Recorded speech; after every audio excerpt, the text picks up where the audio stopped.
종합제 TV 시청자 여러분 안녕하십니까. 2020년 3월 10일 오후입니다. 총선을 앞두고 한국 정치판에서 벌어지고 있는 일은 코미디란 말로 설명해야 되지 않을까 생각합니다. 맨정신으로 이해할 수 없는 일들이 하루에도 몇 번씩 벌어지고 있습니다. 여기서 진실이라든지 법이라든지 합리성이라든지 그리고 공정함이라든지 정의라는 말들은 다 의미가 없게 되었습니다. 오로지 권력투쟁을 위한 이전투구입니다. 권력을 잡기 위해서는 모든 것을 희생할 수 있다고 생각하는 사람들이 공산주의고 개업투쟁론자들이고 그 맥락에 있는 이 문재인 정권입니다. 이 정권과 싸우다가 보니까 이 황교안 씨의 미래통합당도 좀 비슷해지려고 하고 있습니다. 괴물과 싸우면서 주의해야 될 것이 괴물을 닮지 않아야 된다라는 유명한 말이 있는데 사실은 맨정신을 가지고 괴물과 싸우면서 맨정신을 유지한다는 것은 어렵습니다. 대단한 인격적 수양이 있어야 됩니다. 그런데 황교안 대표의 지난 한 몇 달 동안의 이 총선 전략을 보면은 큰 흐름이 하나 있습니다. 그것은 기자들이 좋아하는 방향으로 움직입니다. 기자들을 즐겁게 하는 방향으로 움직입니다. 그런데 그 결과를 보면은 기자를 즐겁게 만들다가 자기의 지지 기반인 자유우파 세력을 화나게 만들고 있습니다. 그러니까 지지율이 올라가지가 않습니다. 이런 일은 과거 야당도 경험한 바가 있습니다. 야당 옛날에 전두환, 박정희 시대 때의 야당은 기자들이 친구였습니다. 기자들과는 동지적 유대관계를 가지고 있었습니다. 언론이 적극적으로 야당 편을 들었습니다. 그게 한국 민주화 운동의 하나의 힘이었습니다. 그런데 이게 민주화가 되고 나서까지도 보수 정당의 언론 눈치 보기가 계속되고 있습니다. 예를 들면은 지금 황교안 대표가 종로구에서 출마를 했습니다. 아마 본인은 종로구에 출마하려고 하지 않았을 거예요.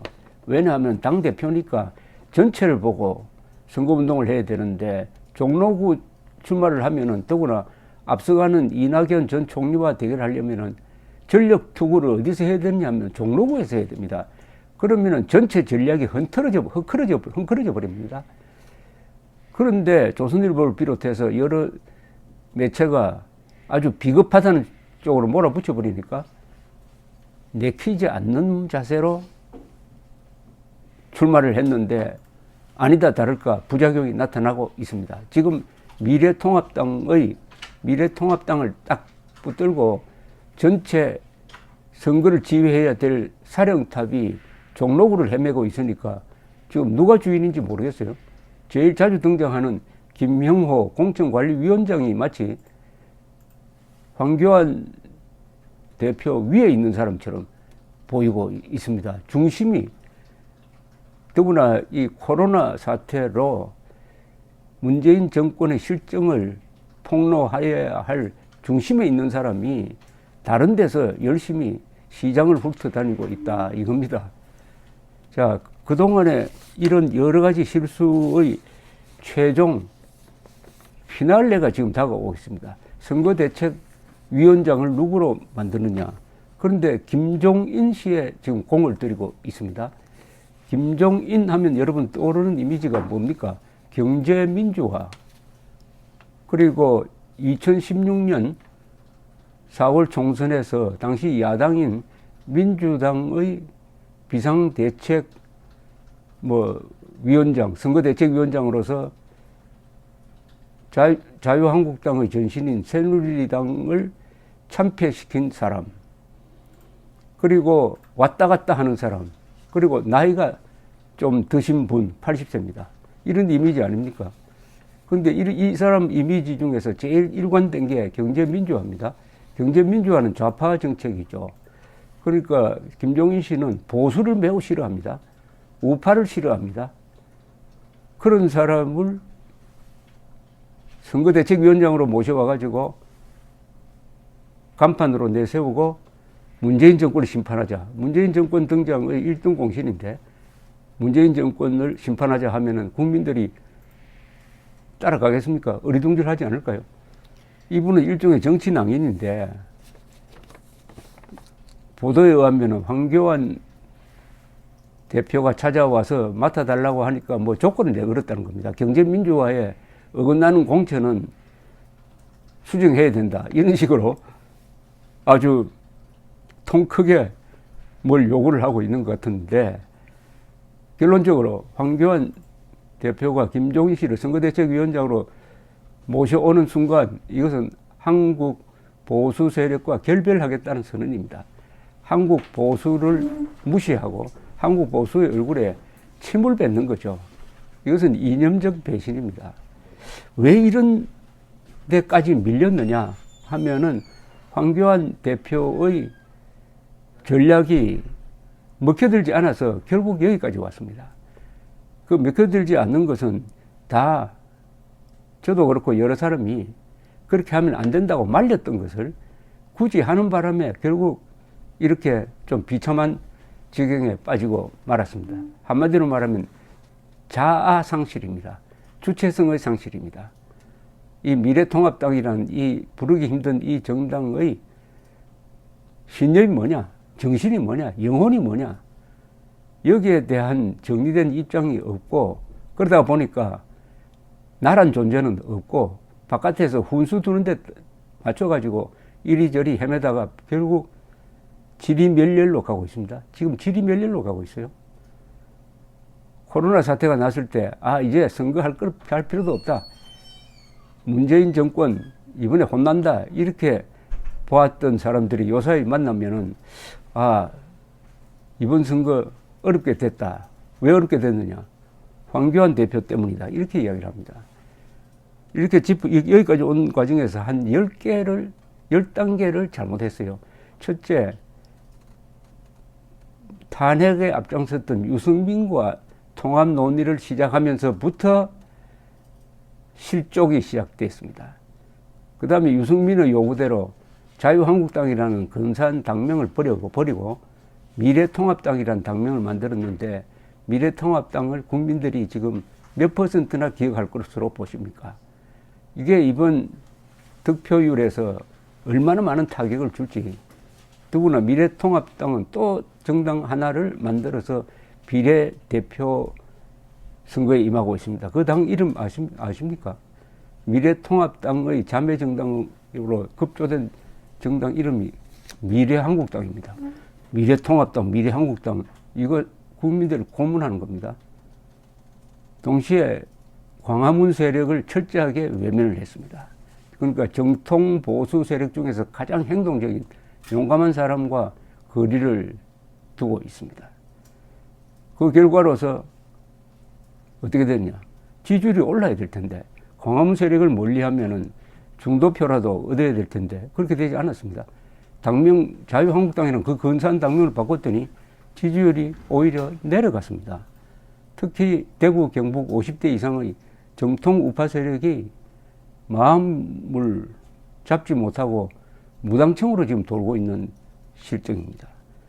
그 다음에 공천관리위원장으로서 대중투표에서는 김문수 씨가 1등으로 됐는데 김형호 전 국회의장을 받아들였는데 이 김형호 씨는 2016년 3월 무렵 슬그머니 당시에 새누리당을 탈당했던 사람입니다. 탈당해서 바깥에서 백범 김구 기념사업 회장으로서 일하다가 돌아왔으면은 그동안에 내가 없을 동안에 열심히 싸운 자유한국당 의원들, 동지들에게 참 미안하다. 이번 공천 공정하게 해서 반드시 이기겠다. 이렇게 나와야 되는데 돌아오자마자 완전히 점령군 사령관 행세를 하면서 그 공천관리위원회를 짰는데 그 위원회 다수는 자유한국당에 대해서 아주 경멸하는 사람을 모았어요. 김세연 의원은 자유한국당은 해체되어야 할 정당이다. 이 사람이 지금 공천관리위원입니다. 그 다음에 종로 출마를 선택한 거. 이게 기자들을 만족시키겠지만은 결국 총선 지휘 능력을 약화시켰습니다. 요사이 김형호 공천관리위원장이 흠상궂은 또는 단호한 자세로 누구 잘랐다고 이렇게 자랑하듯이 발표를 합니다. 잘린 사람들 경력이 찬란합니다. 전 대통령 후보 홍준표, 현 국회 부의장 이주영, 현 정책위 의장 김재원 이런 사람들인데 이 사람들이 무슨 스캔들이 있었던 것도 아니고 돈 모은 것도 아니고 재판받는 것도 아닌데 왜 이렇게 잘랐느냐. 중진을 자르면은 단호하게 보여가지고 국민들이 표를 얻을 것이다. 로 착각을 한 것 같은데 특히 홍준표 전 대통령 후보를 자기가 원하는 험지에 출마하지 않는다고 잘랐어요. 홍준표 씨는 자기 고향인 창녕에서 출마하다가 하려다가 그것을 접고 김두관 전 경남지사가 나오는 지역구로 옮겨서 출마하겠다고 했는데도 그것도 안 된다 해가지고 사정없이 잘라버렸습니다. 이건 보수정당이 할 일이 아니고 이건 의리도 없는 거고 이념도 없는 거죠. 이렇게 해서 자꾸 이항구 2016년 4월 총선을 망친 당시 새누리당 이항구 공천심사위원장 얼굴과 닮아가고 있습니다. 그리고 코로나 사태에 대해서 황교안 대표는 문재인 정권의 잘못을 비판하는데 목소리가 아주 약합니다. 그냥 논설위원들이 논평하는 정도에 머물러 있습니다. 절호의 기회가 왔는데 이 정권의 무능을 폭로하는 그것을 놓치고 있습니다. 그리고 김종인 선대위원장 선택. 이것은 아마 이어지는 실수의 한 10번째쯤 되겠네요. 또 하나 덧붙인다면은 이 안철수 씨가 국민의당이 지역구 출마를 포기하고 지역 비례대표에 나서게만 열중하겠다고 함으로써 사실상 황교안 대표를 도와주고 있습니다. 그리고 박근혜 전 대통령도 옥중 메시지를 통해서 미래통합당 중심으로 뭉쳐야 된다고 함으로써 황교안 대표를 도와줬습니다. 그럼 황교안 대표 쪽에서 무슨 답이 있어야 될 것 아닙니까? 답이. 그런 이 정감의 문제, 감정의 문제가 제대로 잘 표현되지 않습니다. 이 정치라는 것은 유권자의 머리에만 호소해서는 안 됩니다. 유권자의 가슴에 호소하는 그런 메시지가 있어야 됩니다. 최근에 있었던 정치인 중에서 가장 요 기회를 잘 잡은 사람이 의사 출신인 이 안철수 씨입니다. 지금 대구에 내려가서 의사로서 열심히 일하고 있는 걸 보고 그동안에 안철수 씨에게 못마땅하게 생각했던 보수 인사들까지도 상당히 기대를 하고 있는 걸 보면은 이 한국의 보수 인사들이 얼마나 이 리더십에 목말라 있는지 좀 애처롭게 보이기도 합니다. 황교안 대표는 관료형 지도자입니다. 관료형 지도자는 이 정치적 상상력이나 창조력이나 돌파력이 약할 때 붙여지는 이름입니다. 지금 좌익과 체제의 생존을 건 투쟁을 해야 되는데 가장 맞지 않는 지도자가 바로 이 관료형 지도자입니다. 가슴이 없는, 영혼이 없는 지도자. 이런 인상으로 과연 이번 총선에 승리할 수 있느냐. 그러나 그 결과에 대해서는 제가 함부로 하지 않겠습니다. 선거는 특히 대선보다도 총선은 예측이 어렵습니다. 앞으로 35일 동안 무슨 일이 일어날지 모릅니다. 이 35일 동안에 국민의 그동안에 누적된 분노가 어떤 계기로 폭발할지도 모릅니다. 그리고 번지고 있는 이 세계 경제 위기가 이번 총선에 아마도 코로나 더불어 큰 변수가 될 것으로 보입니다. 지금 제가 지적하고 싶은 것은 황교안 미래통합당의 행태입니다. 그러나 역사가 크게 한번 굽이실 때는 그 사람들의 역할이 아주 작은 걸로 됩니다. 역사 소용돌이 속에서 국민들의 대각성이 이루어지는 경우가 종종 있습니다. 저는 그것을 기대합니다. 그래서 이번 총선은 누가 심판대에 오르느냐? 바로 한국인의 분별력이 어느 정도냐? 이런 근사한 나라를 운영할 자격이 있느냐? 아니면은 국민보다 월등했던 지도자 덕분에 여기까지 왔는데 그 지도자를 이승만 박정희를 폄하하고 있으니까 그러면 이승만 박정희라는 플러스 알파를 떼버릴 테니까 당신들 수준으로 한번 돌아가 보라. 국민 평균 수준, 한국인의 국민 평균 수준에 맞는 정치가 어느 정도겠느냐? 말레이시아 수준이냐? 그것도 과분한 거냐? 아니면 베네수엘라가 딱 적격이냐? 하는 게 이번 총선에서 가려질 것이라고 생각합니다. 감사합니다.